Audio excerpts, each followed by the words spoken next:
Para quem não me conhece, sou Maria Elise Rivas e Abete Algodô, mãe de sangue do Candomblé, embora minha cor me condene.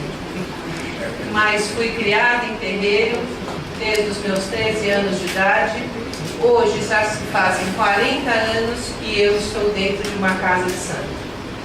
Então eu sou mais de uma casa de santo do que não sou, porque eu fui criada, eu falo que eu deitei, comi e vivi uma casa de santo desde que eu me conheço por gente.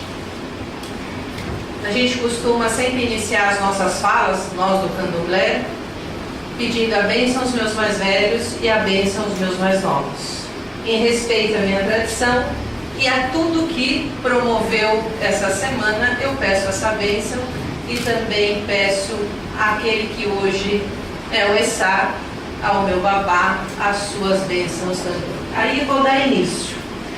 O tema da minha palestra é arte, literatura e música negras no Brasil. Porque quando a gente fala em negras e negros, nós estamos falando que muitos vieram de lugares diferentes de África. E África não é um continente homogêneo, monolítico. Então nós falamos que são Áfricas, porque são diversas culturas oriundas das Áfricas. Nós consideramos a África apenas a África subsaariana, aquela que fica abaixo do deserto do Saara. Acima do deserto do Saara, nós nem lembramos que se trata de África. Marrocos, Turquia, Egito, entre tantas outras, nós não consideramos África, mas é África.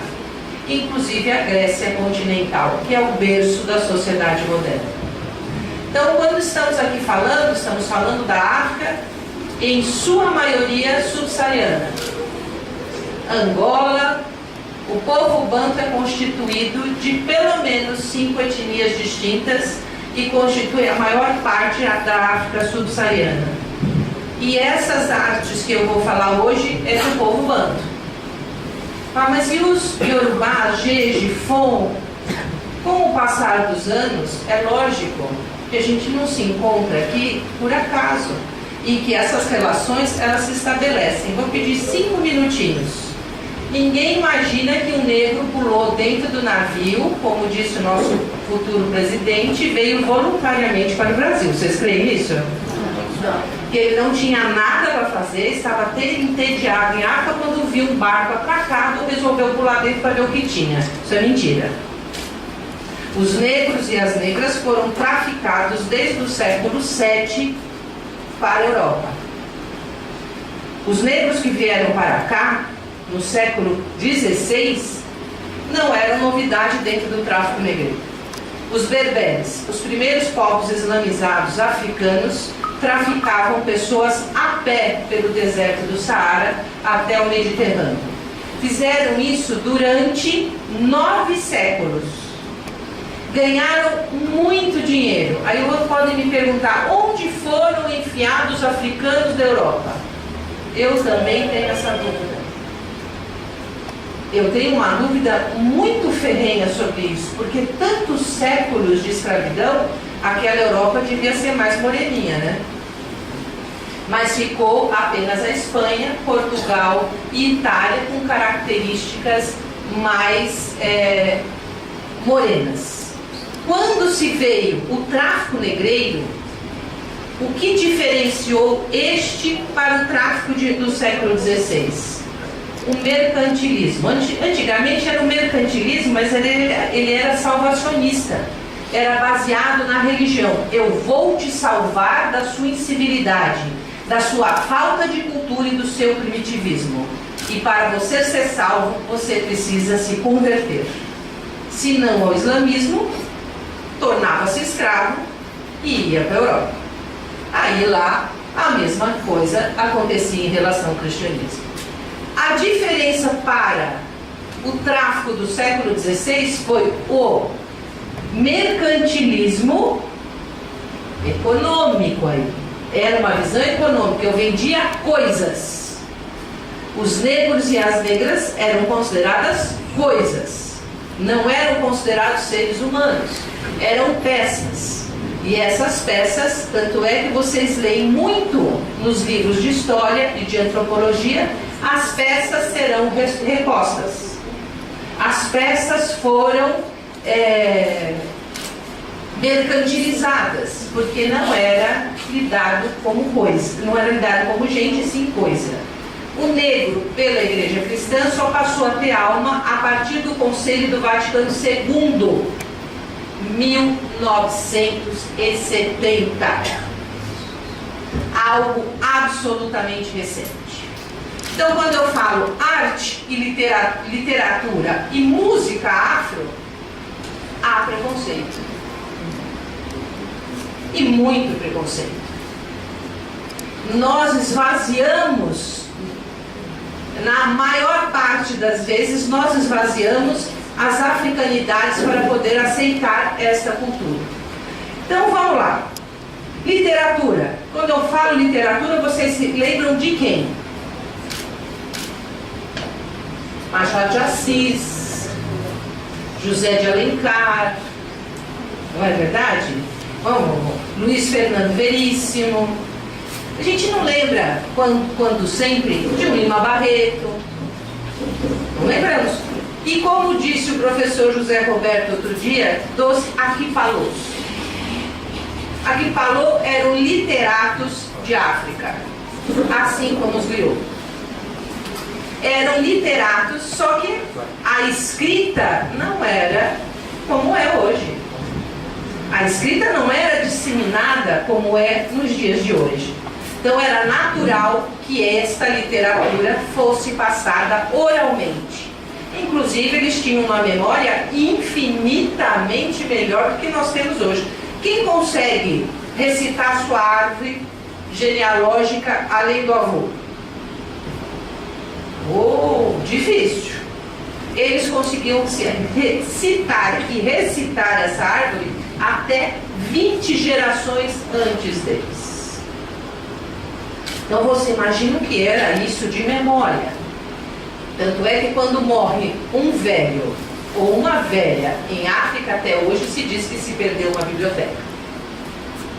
Por conta dessa memória que eles cultuavam. Então a literatura é uma literatura oral. Não é uma literatura escrita. Por isso eu fiz a opção de escolher o cordel.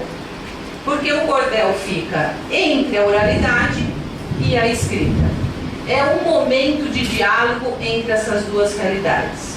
Porque se ocorreram, e ocorreu, um tráfico forte do século XVI até meados do século XIX, ou meio do século XIX, nós tivemos, no mínimo, 300 anos de escravidão. No mínimo. Nós tínhamos uma população de 17 milhões de pessoas no século XX, início do século XX, final do século XIX. Desta população no Brasil, 6 milhões eram negros e negras. Logo, uma porcentagem considerável da população brasileira.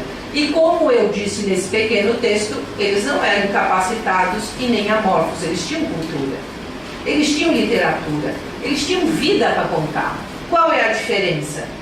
Para o africano não havia distinção entre vida secular, social, de uma vida, não vou dizer religiosa, porque nem essa visão havia. Religião, sociedade, natureza, tudo pertencia a um conjunto de vida. Essas relações se davam naturalmente. Não havia essa cisão entre uma sociedade laica, de uma sociedade religiosa, de uma sociedade política. Não havia. Isso eram coisas que aconteciam naturalmente na sociedade. Então a literatura, ela acontecia. Ela acontecia nos vários momentos em que eles estavam juntos. Era por meio de cânticos, literatura corporal. Vocês já viram isso? Vocês já viram um corpo negro dançando?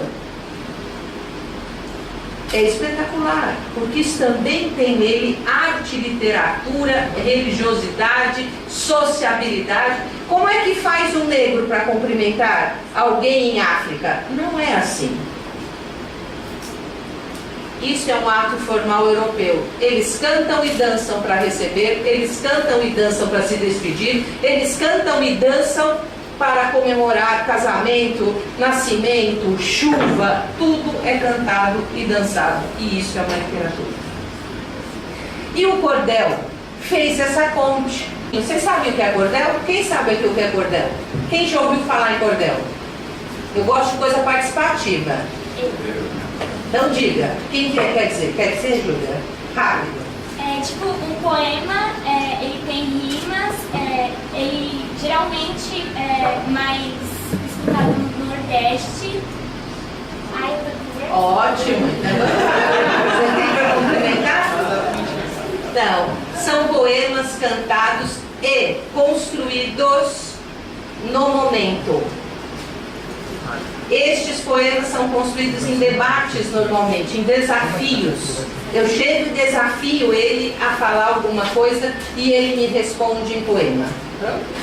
E este poema depois passa por um processo chamado xilogravura. O que é isso? É arte. Vai, se constrói em madeira, parte a parte daquele conto. Vocês já ouviram falar de cunha? Sim. Cunha é um instrumento que você vai trabalhando a madeira. E com a cunha eles trabalham a madeira até construir aquela cena. E após a construção dessa cena, eles contam as suas histórias. Mas aí o cordel, ele começou a contar as histórias locais. As pessoas começaram a contar a história do famoso não sei quem, da famosa não sei quem, de como se fazia isso, como se fazia aquilo. E esses contos foram se tornando histórias passadas de uma geração para outra. Isso é uma homenagem ao cordel, porque os cordéis são vendidos e são chamados de cordéis por este motivo. Eles são dependurados em um cordão. Aí são feitos os cordéis. Eles são dependurados com pregadores, com pedaços de madeira, e são expostos à comunidade para serem consumidos. Neste momento a gente vê que esta literatura ela não tem uma preocupação com a questão da escrita. Ela quer registrar aquilo que está sendo contado. Essa riqueza de um português arcaico bem construído não existe. O importante é que aquela fala seja reproduzida, seja reconstruída e entendida por quem compra um cordel. A imagem ela é profundamente embrenhada com a questão da fala, porque a imagem ela busca reproduzir o que o cordelista está passando. Isso, minha gente, é muito bonito quando a gente vai falar assim, quantos analfabetos não tem nessa região? Isso é uma literatura democrática, porque serve para quem lê e serve para quem lê as xilografias. Ele está lendo o que está sendo dito. E normalmente esses cordéis eles não são feitos isoladamente como fazemos nós os ocidentais. Pegamos o nosso livro, deitamos ou sentamos e lemos isoladamente a nossa literatura. Os cordéis são feitos assim. Um canta, o outro responde e há uma participação enorme deste público e as coisas vão se criando como é na tradição oral. É móvel. E isso fez com que muita gente acreditasse que a oralidade não tem credibilidade. E aquilo que se escreve se mantém, o que se fala não. E eu sempre faço a mesma pergunta. O que me garante que o homem que fala mente mais do que o homem que escreve? Você pode mentir escrevendo como você pode mentir falando. Isso não é isso é uma questão de caráter e não de habilidade ou tecnologia. Eu sempre também uso um outro exemplo, que a Bíblia foi modificada mais de 700 vezes e ela é escrita. Então, isso não quer dizer que isso vai ser sempre e para toda a eternidade dessa forma. O cordel, então, é esse canto, essa fala, essa interação entre os grupos, os diferentes grupos, por meio da riqueza da experiência vivida. Ninguém canta coisas que não são vividas. Eu não falo de imaginários, eu falo de situações reais. Então, os cordéis reproduzem a história de grupos e de sociedades que estão em relação entre uma e outra. A outra questão que eu vou falar é sobre samba. Quem gosta de samba aqui? Todo mundo. Quem não gosta de samba é... Não, ou ruim da cabeça ou doente do pé. Esse é um adágio antigo. Mas vocês sabiam que o samba saiu da macumba? Vocês sabiam que existia uma macumba musical antes do samba? A macumba, todo mundo fala, é de terreiro. Ainda bem, sou macumbeira. Uma vez eu fui num congresso e falaram assim, querendo me instigar. Eu estava numa fala sobre o censo de 2010. Mas você aí, o que você fala da macumba? Eu falei, eu adoro macumba. Pode falar que eu vou falar. Eu amo isso aí. Eu sou macumbeira. Mas a macumba do século XIX, final do século XIX, ela aparece a primeira vez citada no jornal em 1871, quando é feito um boletim de ocorrência sobre um pai de santo chamado Juca Rosa na cidade do Rio de Janeiro. Juca Rosa foi preso por estelionato, porque neste período a Constituição brasileira não permitia ser preso por bruxaria, feitiçaria, curanderismo, não existia isso. E ele foi preso por estelionato. E neste boletim de ocorrência foi relatado que ele tocava macumba. Esse tocar macumba tem um duplo sentido. Porque nós tocamos candomblé, tocamos umbanda, tocamos candomblé de caboclo, mas eu também toco macumba. E havia esse duplo sentido. Mais tarde, esta mesma expressão foi aparecer nos jornais novamente, mas já não só fazendo menção ao terreiro. Apareceu num clube chamado Cidade Nova, em 1886, uma chamada dizendo para a participação do Forrobodó Macumba no clube Cidade Nova. Então, era uma música que as pessoas curtiam, inclusive dentro do clube. Aí eu vou pedir a vocês A Cidade Nova era um bairro no Rio de Janeiro, marcadamente de africanos. Ficava perto de uma pedra chamada Pedra do Sal, onde todos os africanos subiam para ver quem chegava nos barcos. E essa Pedra do Sal foi muito famosa. E é interessante, por que Pedra do Sal? Porque os africanos oriundos de África eram batizados e recebiam sal. E este era interdito para os africanos. Era uma coisa proibidíssima para o africano. E era nessa pedra que eles recebiam o sal, o interdito. E isso para eles era a morte para a tradição da qual eles pertenciam.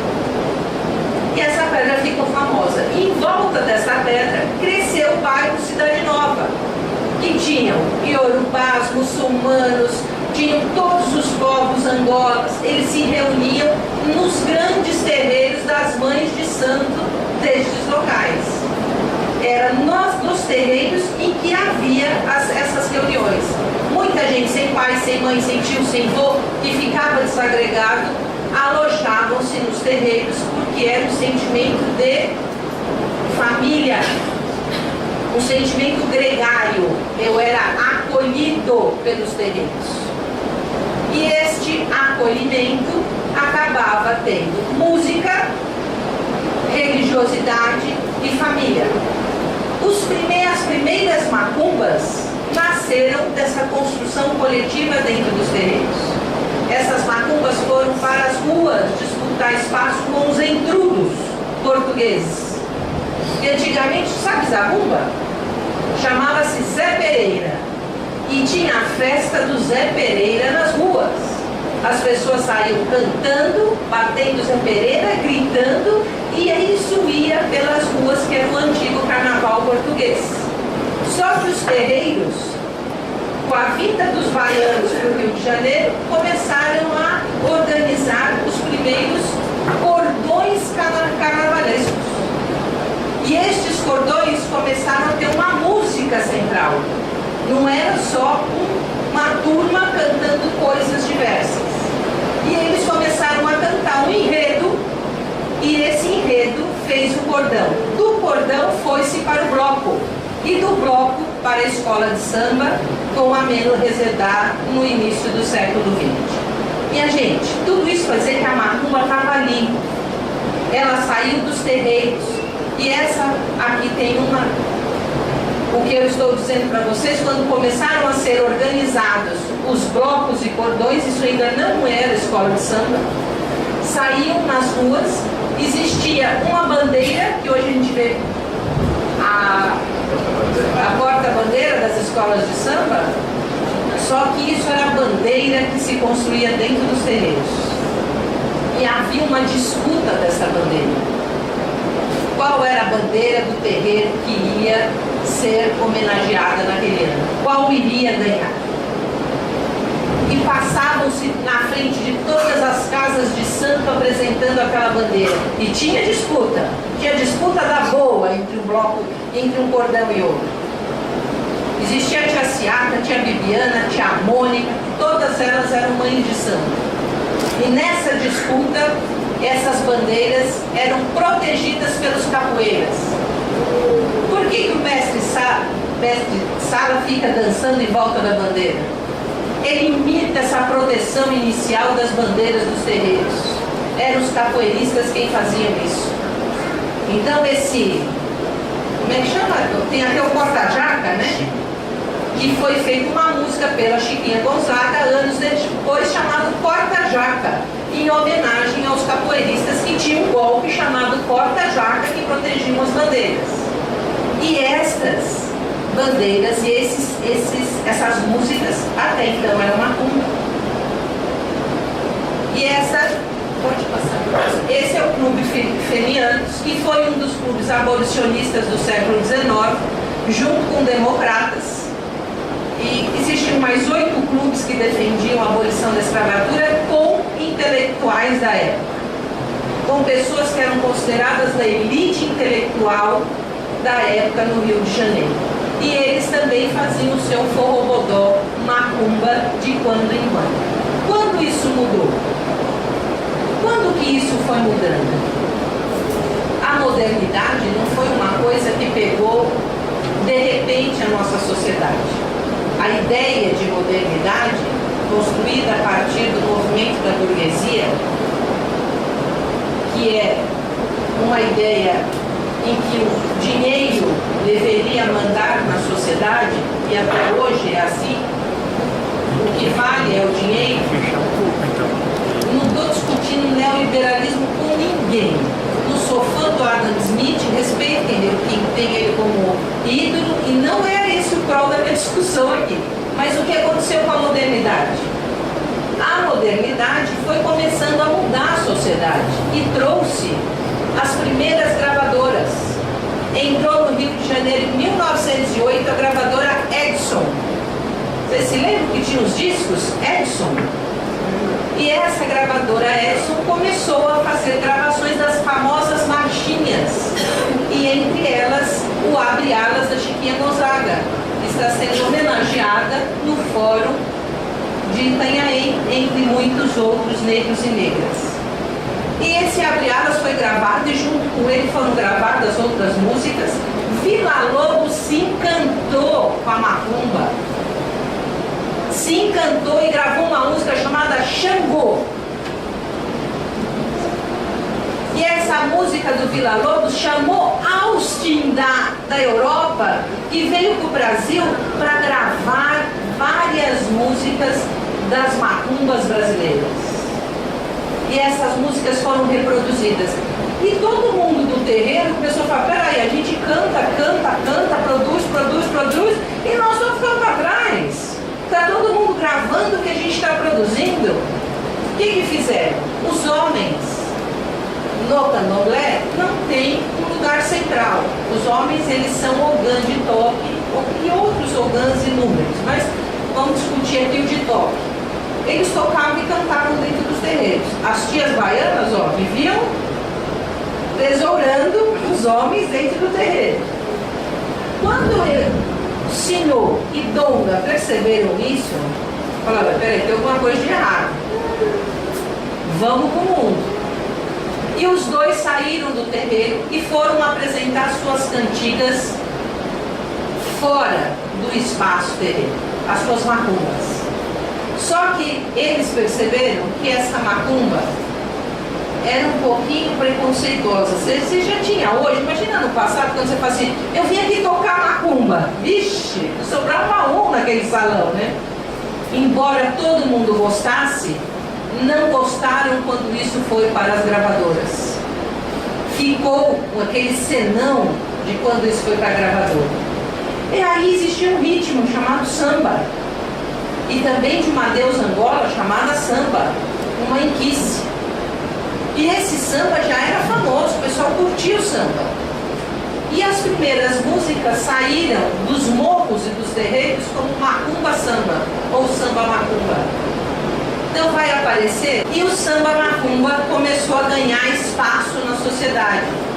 E começaram a ser gravados os sambas macumbas.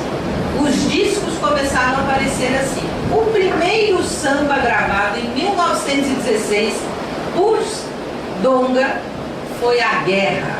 Uma guerra. Por quê? Porque o terreiro, que era da tia Seata, chegou a tia Seata e falou, não, meu filho, essa música é do meu terreiro.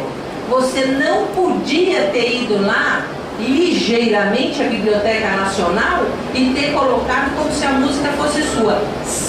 Passe fora do meu terreiro.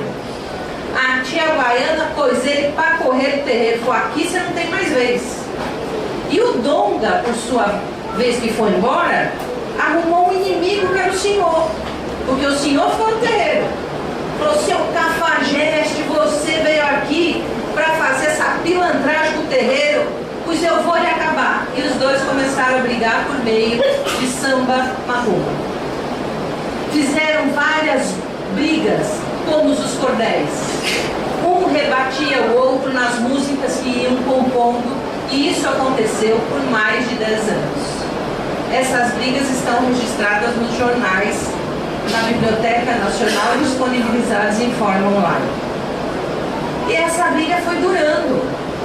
Mas o mercado musical, que é esse momento da modernização, percebeu que havia um gosto muito especial por essa música. Ela já era cantada nos salões, tanto de pobres quanto de ricos.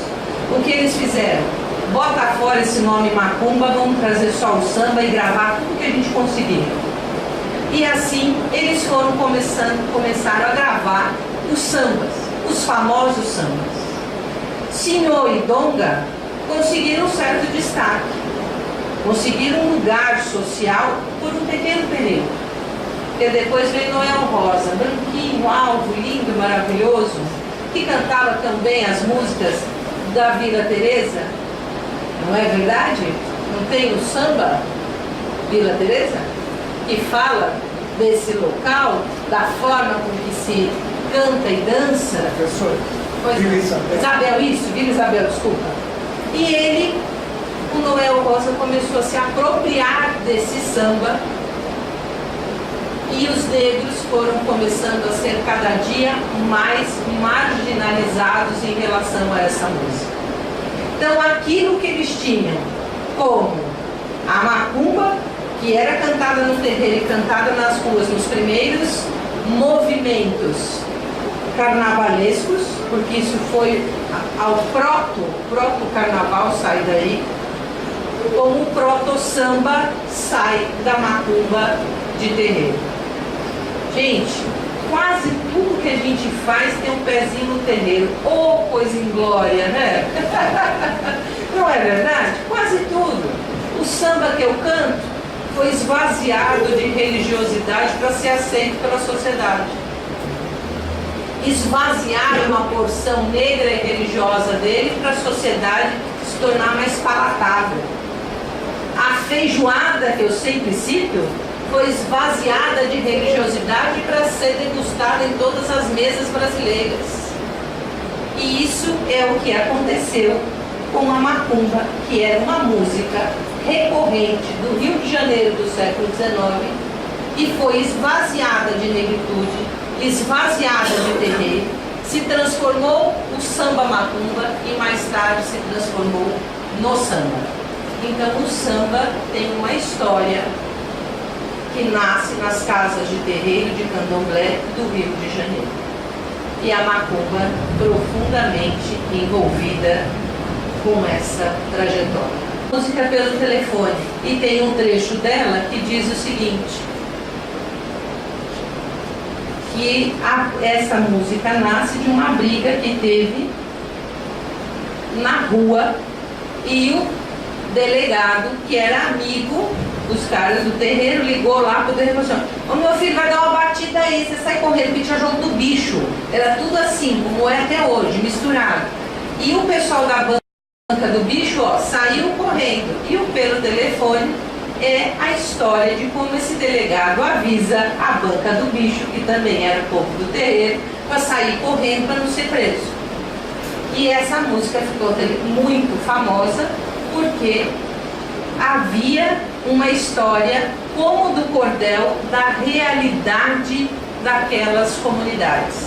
Não foi uma música aleatória, mas uma música que contava uma história que tinha acontecido com o povo daquele local. Não, porque o samba, na verdade, ele não foi assim digerido em 1916. Ele passou 20 anos em digestão. Quando Getúlio Vargas assumiu o governo brasileiro, qual era a nossa nação? Não tinha cara. Era preciso dar uma cara para a nação brasileira.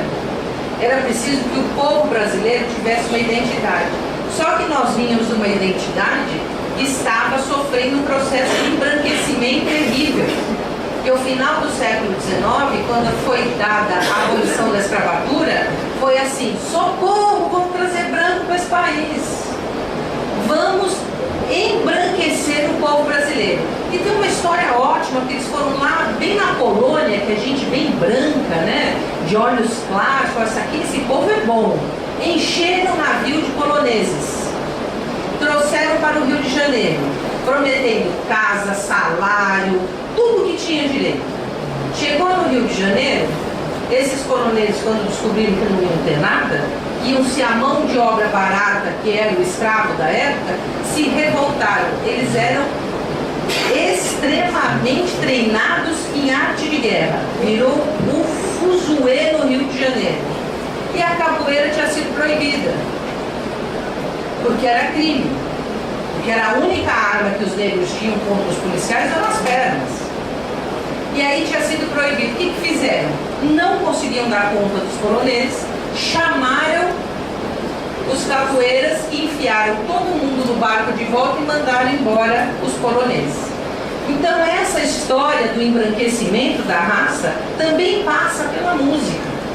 E Getúlio Vargas, que também estava nesse processo de embranquecer, mas tinha que criar uma identidade para o país, ele começou a ver como poderia ser realizado isso.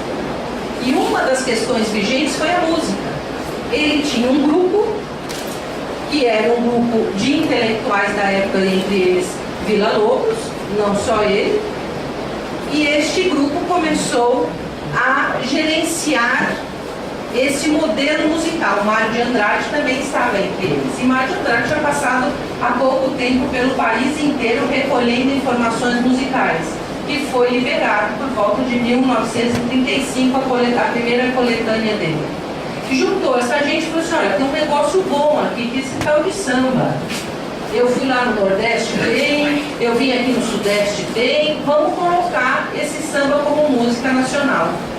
Então o samba foi uma construção nacional, ideológica e embranquecida. Aí eram necessários ícones brancos para cantar o samba. E o Noel Rosa entrou exatamente neste período. E o samba passa então a ser considerado a música nacional como um projeto ideológico. Ele não foi um projeto espontâneo. Ele foi uma construção que desembocou nessa grande trajetória de termos uma música nacional. E a segunda coisa foi a comida. Você sabe como é que foi isso? Nossa, essa história é ótima. Vieram para o Brasil europeus, assim, todos também de alta elite, né? E tinha que dar alguma coisa típica para eles comerem, porque o Brasil não tinha uma comida típica, não tinha um prato. E eles foram com o molho carioca. O que eles comeram? Deve ter ido no dia de Ogum, né? Porque tinha feijoada. Se acarajé, mas essa feijoada começou então a ganhar um requinte. Não foi pelo brasileiro, foi pelo estrangeiro. E começou a ser dita como comida nacional. Aí samba e feijoada você achava onde? No terreiro. Samba e feijoada tinha no terreiro. Era macumba e feijoada. Depois passou a ser samba e feijoada. Então essas duas peculiaridades que são símbolo da nossa nacionalidade nascem no terreiro. Mas você está forçando a barra para ser do samba? Não. Não estou. Vocês podem pegar pesquisadores renomados que eles vão endossar, aliás, eu estou endossando, que eu tenho pioneirismo de ter descoberto a macumba musical como pesquisadora, mas antes de mim, muita gente contou a história do samba. O Moura, o Sodré, o Brandi, que vocês podem procurar vastamente na bibliografia nacional. Agora, se você quiser saber de macumba musical, você vai ter que me procurar dentro das referências bibliográficas, que esse foi o trabalho que eu executei. Bom, e isso, gente, quando a gente está aqui numa Semana da Consciência Negra, nós estamos contando isso como literatura oral. Nós estamos aqui reproduzindo os cordelistas. Nós estamos reproduzindo os primeiros músicos repentistas. Nós estamos reproduzindo os contadores de histórias, os griots e os avalôs da África. Porque isso não é registrado. Isso não faz parte da história oficial. Isso faz parte da história marginal do nosso país. Assim como muitas outras histórias de negros e negras que vieram a compor a nossa realidade de brasileiro e brasileira, não é relatada nos nossos livros oficiais de história. A gente tem que agradecer muito que ainda existe uma Semana da Consciência Negra. Era um dia, né? Ainda bem que a gente foi ligeiro e expandiu para uma semana, né, Alberto? Porque a gente pode contar mais histórias sobre negros e negras. Era mostrando como que esses cordéis são produzidos pelas pessoas nos lugares mais distantes. E a tinta, é bom que se frise, no início não havia tinta. Então muitos desses cordéis eram produzidos à base de carvão. Passava-se carvão na madeira, xilogravada, punha um papel e saía ali a xilogravura para ser reproduzida. Porque aqui a gente não tem a tecnologia e o mercado. Quando vocês ouvirem samba hoje, vocês vão lembrar do quê? Da macumba. Por favor, lembre da macumba, porque isso aí é uma herança boa, né? Que a gente tem para contar. Agora, eu encerrei as minhas histórias. Convido vocês ao lançamento do livro. E lá vai estar reproduzido essa história que eu contei para vocês, como todas as palestras que ocorreram aqui durante esta semana. Agradeço mais uma vez a Prefeitura, ao Fórum e a Débora pela dedicação e delicadeza de nos receber aqui durante todos os dias das palestras que ocorreram esta semana.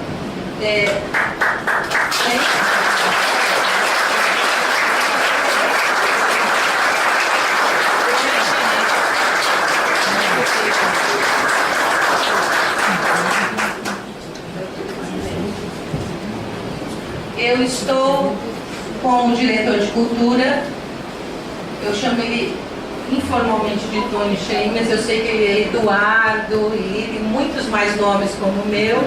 A gente começou essa parceria no projeto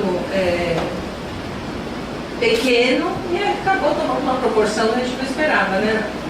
Eu passo a ele também a palavra. Boa noite a todos. Gostaria de agradecer a presença de vocês. Dizer que eu tive essa grata satisfação, eu estou há pouco tempo na cultura e a gente recebeu esse desafio, a gente estava assim, em cima da hora, um pouco em cima da hora, mas a vontade era muito grande de conseguir realizar, formatar essa semana, talvez ainda não como a gente sonhava, na proporção que a gente sonhava, mas eu confesso que para mim assim, foi assim, muito importante, fiquei muito feliz. Não consegui estar em todas as palestras, gostaria de ter vindo em todas, mas estive na exposição de hoje.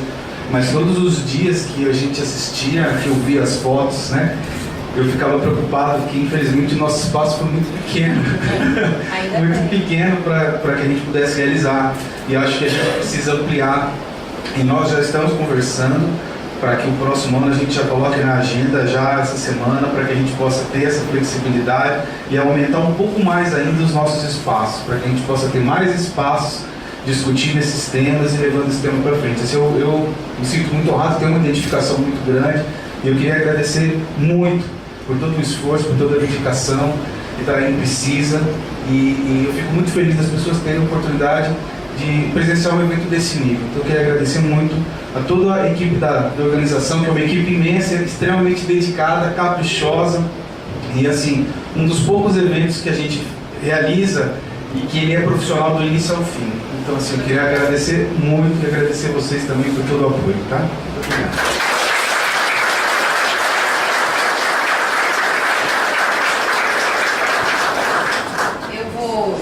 Aqui, doutor Nilton Nicola, me desculpe, mas eu não tenho memória para tudo isso. Presidente da Comissão de Cultura e Eventos da UAB de Itanhaém. Muito prazer em receber.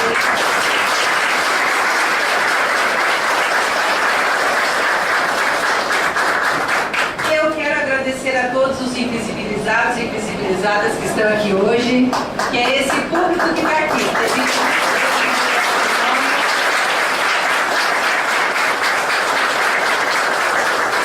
Mas que torna o nosso evento um evento positivo que pode ser pensado para uma segunda fase, né, Tony? E desejar a vocês que o pouco que a gente trouxe sobre cultura afro-brasileira, não só nesse dia, convidar as pessoas que ainda não tiveram oportunidade de ir ao fórum, a exposição foi prorrogada, será até o dia 12 de dezembro. Então, aqueles e aquelas que não tiveram chance podem comparecer e ter lá. E uma das questões, doutor Nicola, foi o seguinte: chegavam muitos doutores e doutoras do direito e falavam assim, Pedro Lessa não era negro. E eu falava assim, olha, eu sinto lhe informar. Porque as pessoas acreditam que um clareamento de tez, um mulato, não é eu sou negra, porque a gente se pensar, o primeiro homem veio da África. Todos nós temos em nossa genética essa primeira concepção do ser humano. Mas o Pedro Lessa, para os advogados e advogadas que estiveram presentes, foi negro sim. Agradeço mais uma vez e vamos abrir agora para o evento do livro de comemoração. Muito obrigada.